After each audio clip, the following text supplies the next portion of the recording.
Welcome back. Our next guests were recently nationally recognized by advancing as a finalist in the 2024 James Beard Foundation Awards. Welcome Anthony and Jessica from Waxlight Bar Avin. First and foremost, congratulations. And why don't you start off by telling us about Waxlight and all that you kind of have to offer with the food? Yeah, thank you for having us. So Waxlight, we've been open since November 2019. There's 4 of us as business partners, and we are your servers, your chefs, your bartender, your sommelier. And so we really have this kind of personal touch and personal experience with every guest who comes in the door. Our food menu is kind of French-ish is usually what I tell people. We use a lot of local ingredients everywhere possible. We're incredibly seasonal. Our menu changes nearly every day. So it's really exciting. You get a different experience every time you come in. Beautiful. Now you offer monthly tasting menu dinners, right? What makes those so special? Yeah, we try to offer monthly, quite a few different events actually. One is the tasting menu, which is really fun because the chefs just have a lot of creativity that they get to exercise on this.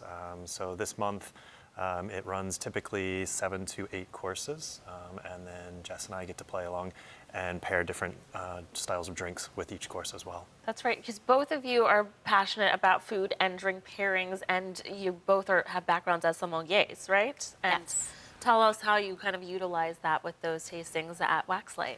I think it's our way to flex our creativity. Tony makes incredible cocktails for us, but as a sommelier who is not a bartender, for me, it is like the way that I can kind of, be creative. I love to pair wines with food, in a myriad of ways, whether for texture or contrasting flavor or kind of similar flavors. I love the experience of a guest like tasting the wine on its own, having food, and then going back to the wine and seeing how they kind of change each other. It's really exciting.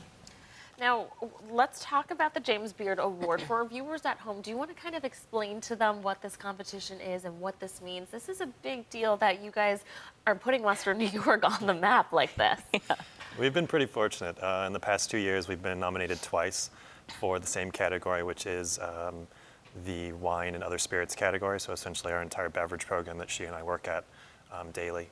And so the James Beard Foundation yearly hosts awards in recognition of these different restaurants, whether it's chefs all the way through the beverage programs. And this one started with 20 different restaurants from around the country that were recognized. And we luckily, unfortunately, made it into the next cut, which is down to just 5 restaurants.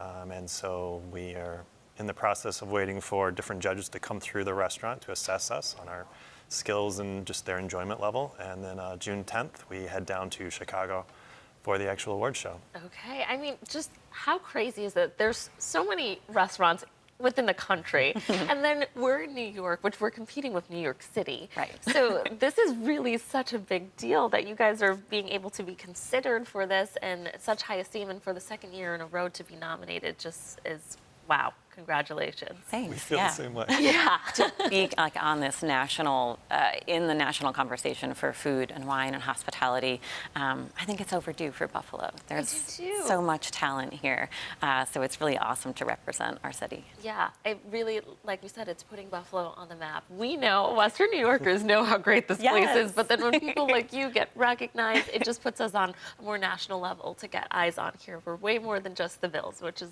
the Bills are pretty great, but right. There's chicken wings. I love chicken wings. Are awesome. We've got more. We've got a lot more, and some pretty fancy stuff too. So what do you see for the future of Waxlight? I mean, I think whether we win this category or not, it's already been a boost in our reservations and business, and being part of just the national conversation with it, and hopefully in years to come we'll be considered for this or for other awards. Who knows? Beautiful. Thank you guys so much again. One more time, congratulations. Thank you. And for more on their regular menu and upcoming tasting menu, visit their website, waxlightbaravin.com, or stop by their restaurant on Chandler Street. Thanks again for coming in, you two. Thank you.